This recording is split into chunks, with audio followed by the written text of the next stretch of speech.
સંતો પાખંડી નથી હોતા. આજકાલ પાખંડી લોકો સંત બની બેઠા છે. Adani presents what Gujarat thinks today ટીવી9ના વૈચારિક મંચ પરથી જાણીતા કથાકાર જિગ્નેશ દાદા સનાતન ધર્મને બદનામ કરનારા ઉપર વરસ્યા. જિગ્નેશ દાદાએ કહ્યું કે જો પ્રહારો થશે તો જ સનાતન ધર્મ વધુ મજબૂત બનશે. તો સાધુ સંતો અને સ્વામીઓના વાણી વિલાસ પર પણ જિગ્નેશ દાદા બોલ્યા. આવો સાંભળીએ સનાતન પર કથાકાર જિગ્નેશ દાદા સાથે સંવાદ. ગુજરાતની અંદર આ એક ખાસ સિરસ્તો રહ્યો છે કે જ્યારે જ્યારે પણ આપણે રાધે રાધે બોલીએ અને દાદાનો ચહેરો આપણી સામે આવી જાય, પરંતુ ભક્તિના રંગે અત્યારે યુવાનો રંગાતા જોવા મળી રહ્યા છે. મહાકુંભનો અવસર પણ આપણે જોયો છે, પણ યુવા અવસ્થામાં જ આપ ભક્તિના રંગે રંગાયા. આપ દાદા કેવી રીતે બની ગયા? મતલબ કે આ દાદા નામ આપને કેવી રીતે મળ્યું? સૌપ્રથમ તો ટીવી9નો અમે આભાર વ્યક્ત કરીએ છીએ અને એમને આ પર્વે શુભકામના પણ આપું છું. જયેશભાઈ, આપનો પ્રશ્ન બહુ સરસ છે, એટલે હું બે વાતે આપને આ વાત જણાવી શકું.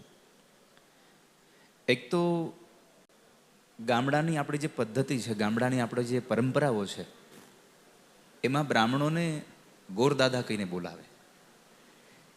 એક એ નાતે, અને જો શાસ્ત્રાર્થ તરીકે જવું તો શાસ્ત્રમાં એમ કહ્યું છે કે જે જ્ઞાનથી ભરેલો હોય જેને વડીલ કહેવાય. આપણી ભાષામાં આપણા બાપુજીના બાપુજી વડીલ એટલે દાદા થયા.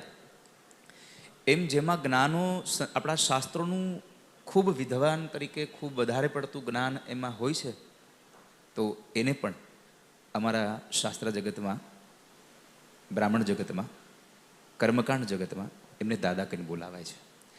એટલે લોકોએ સૌ પ્રથમ મને જે સ્વીકાર કર્યો એ હું કહું તો જે ગામડામાં ગોરદાદા કહીને બોલાવે એ પ્રમાણે મને દાદા તરીકે સ્વીકાર કર્યો. અને આજે સૌ લોકો જે અમારી બ્રાહ્મણોની પરંપરા એ રીતે પણ આજે સ્વીકારી રહ્યા છે. સાંપ્રત સમયમાં આપને શું લાગે છે? શું ખરેખર સનાતન ધર્મ પર કોઈ ખતરો આપ જોઈ રહ્યા છો, અને કઈ પ્રકારનો ખતરો હોઈ શકે?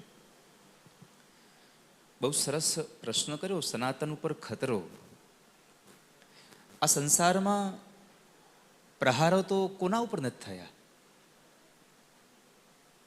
શ્રીમદ ભાગવતમાં બહુ સુંદર કથા છે કે જ્યારે ભગવાન કૃષ્ણ ગોકુળથી મથુરા ગયા અને મથુરામાં અધર્મનો એટલે કે કંસનો નાશ કરી અને પરમાત્મા ત્યાં હતા, ત્યારે જરાસંધ આદિ રાજાઓએ 18 વખત ત્યાં ચડાઈ કરી છે. જો સ્વયં પરમાત્મા ઉપર જો ચડાઈ થતી હોય, પરમાત્મા ઉપર પ્રહારો થતા હોય, તો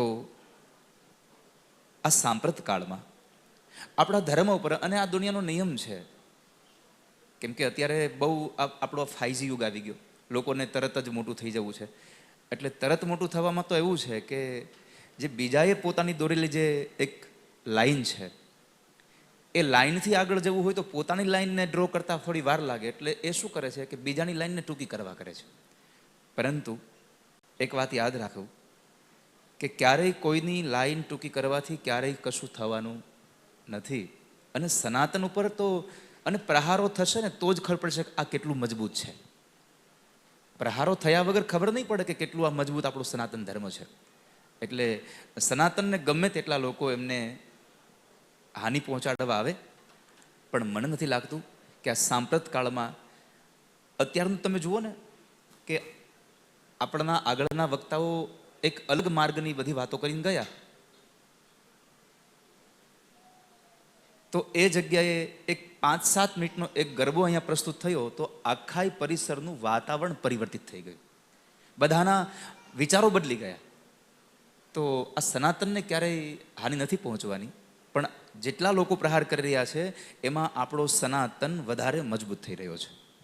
બિલકુલ, સનાતનને લઈને ખાસ કરીને હમણાં જ મહાકુંભના આયોજનની અંદર સનાતન ધર્મ જ એક ધર્મ છે, બાકી બધા પંથ છે, સંપ્રદાય છે. અને ગુજરાતની પરિસ્થિતિ પણ આપને ખ્યાલ છે તે મુજબ ઘણા એવા સંપ્રદાય કે જે સનાતનથી પણ આખરે મોટા થવાના પ્રયાસ કરે છે. એવી ઘણી બધી ગતિવિધિઓથી આપ વાકેફ હશો.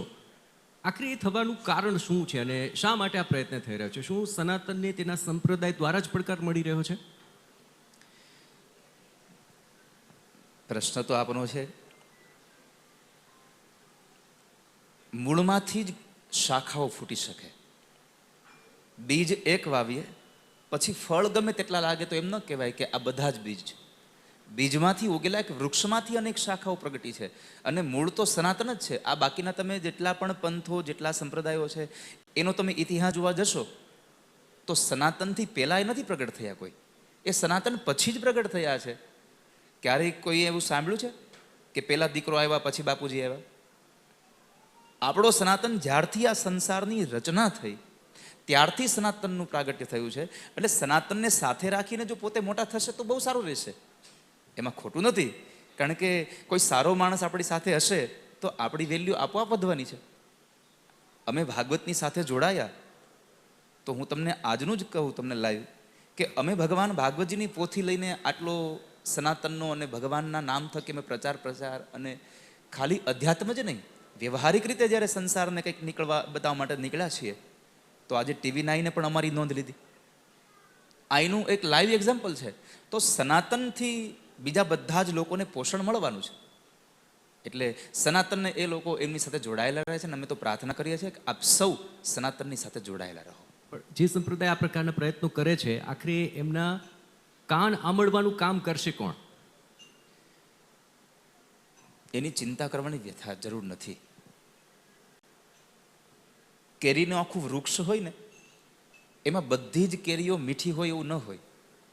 ક્યારેક કોઈ કેરી ખાટી હોય, પણ એ કેરીને મીઠી બનાવતા સંસારના લોકોને આવડે છે કે 2-5 દિવસ ઘરે લઈ આવીને એવી જગ્યાએ એને ફ્રોઝન કરી દઈએ એ પણ મીઠી થઈ જાય છે. એટલે આ જેટલા પણ બીજા લોકો જે બીજી ત્રીજી વાતો કરે છે એનાથી કોઈ પ્રભાવ વધારે નહીં પડે, એનાથી ચિંતા ન કરશો આપ. બિલકુલ. ચલો, આ ચિંતામાં એક વધુ ચિંતા અત્યારના સમયમાં જે લાગી રહી છે, આપ ઘણા બધા સનાતનની અંદર સાધુ છે કે જેને પવિત્ર નજરથી જોવામાં આવે છે, એ ગરિમાપૂર્ણ પદ છે, છતાં પણ અમુક લોકોથી જે ચૂક થઈ જાય છે તેના કારણે ભોગવવું તમામ લોકોને પડે છે. તો શું કરી શકાય? બહુ સારો પ્રશ્ન પૂછો આપે. ભાગવતજીના મહાત્મ્યની અંદર દેવર્ષિ નારદ જ્યારે આ સંસારમાં વિચરણ કરતા હતા ત્યારે એણે સંસારના બધા લોકોને દુઃખી બહુ જોયા. પછી એમણે સનત કુમારોને કહ્યું કે આ સંસારમાં પાખંડ વધ્યો છે. જોકે શબ્દ એવો પ્રયોગ થયો છે, આપણે કહીએ છીએ સંસારના લોકો કે સંતો પાખંડી થઈ ગયા છે, આપણી લૌકિક ભાષામાં બોલીએ છીએ આપણે. પણ મારે એટલું કહેવું છે, આપણે ગરિમાપૂર્ણ વાત કરી રહ્યા છીએ, આ સંસારમાં સંતો પાખંડી ક્યારેય ન થાય, પાખંડી સંત થઈ ગયા છે.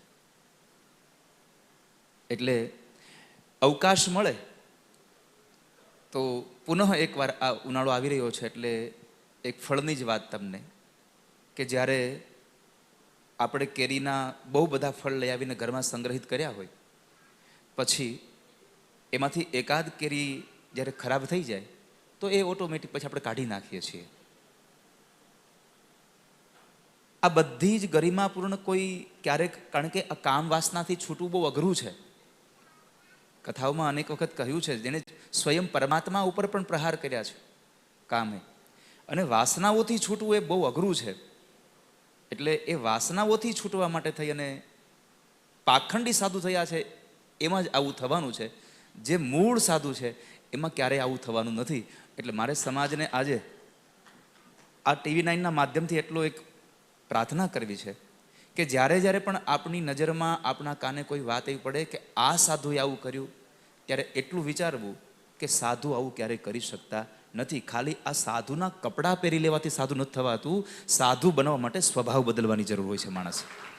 ખૂબ વાત સાચી આપે કરી. કારણ કે ધર્મ જે છે જો તે કેન્દ્રમાં રહે તો આ પ્રકારની બાબતો ન બની શકે. કારણ કે મનુષ્ય જન્મ સાફલ્યમ કેવલમ ધર્મ સેવનમ.